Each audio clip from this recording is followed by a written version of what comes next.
Hi again then guys, and welcome to episode 18 of Ultimate Exotics, the review series for the top tier supercars of Gran Turismo 6.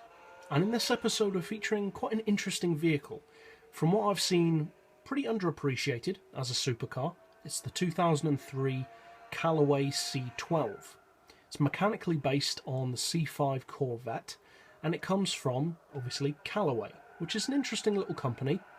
Doesn't have a massive following on Gran Turismo, tends to be quite an overlooked vehicle, but it's quite an interesting company, relatively small and very similar to Panos or Celine.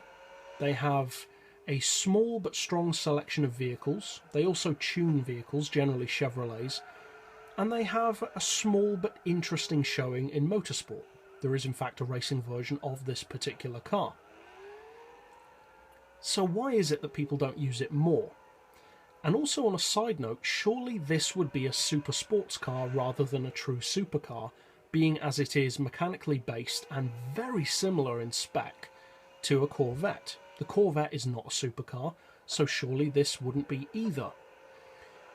Well no, this is a true supercar for a number of reasons. For one thing, there's the look. It's quite clearly designed to be an exotic looking vehicle, far more so than a super sports car. It's longer, lower and wider than the Corvette. That is, however, fairly open to interpretation. However, there are two other things which aren't.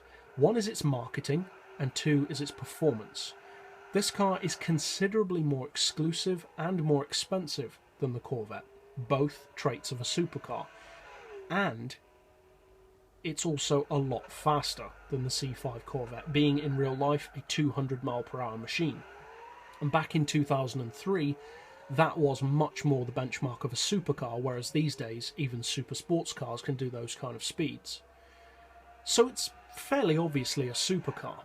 That said, and being Corvette-based, the Corvette of course being a very strong performance car on Gran Turismo, what does it have to offer? Well, it's got a 5.7 litre Corvette V8, which you can supercharge up to 630, or 697, I should say, pound-feet of torque, and 837 horsepower. Pretty decent specs then, and very similar, as I said, to the Corvette. It's also much lighter than you might expect, at just over 1,200 kilos, which is very impressive for a car of its size, and also considering that this isn't some stripped-out track day special. It has a fully equipped, decent interior and is designed to be a usable road car. That low weight is impressive then, and thanks to that relatively low weight, even though it doesn't have a class-leading amount of power, it still puts out almost 700 horsepower per tonne. Another slightly surprising thing about this car is the PP. It's not as high as you'd expect. It's 592, but I would say that's a very good thing, because as I've mentioned in my series before, having a massive spec in a lower PP is never really a bad thing. It's also very well priced at 175,000 credits, which although is obviously more than a Corvette, still significantly undercuts many of the other supercars in the game. All of those things considered then, why don't you see more people using it? Well, I think there are two primary reasons. One is because people just forget that it's on the game. It's just not one of those cars that your mind immediately goes to.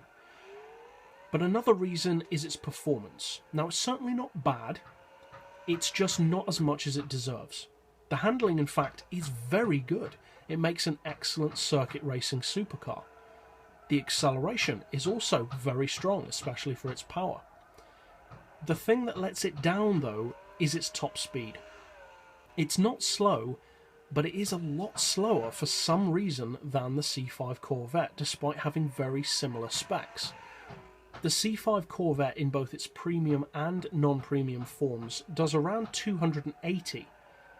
This car, though, only does around the mid to high 260s to low 270 region. And there's no real reason why it's that much slower, apart from that it's been badly put into the game. It's not well represented, as some of the other supercars are as well. And that's a real shame, because it deserves to be faster. It should be at least a 280 mph machine, as the Corvette is. Overall though, it's certainly not a bad car, and don't let the top speed put you off.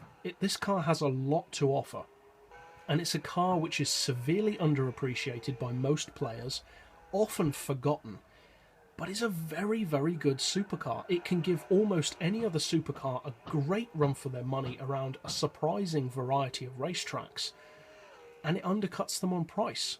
So although it's not a premium car, which is kind of a shame, it's one of my personal favourite supercars in the game, and if you haven't tried out the Callaway before, I'd strongly recommend that you do so, because it's a very interesting and competitive alternative to the more obvious supercar choices. So that's it for this episode. I'll see you guys next time, and as always, thanks for watching.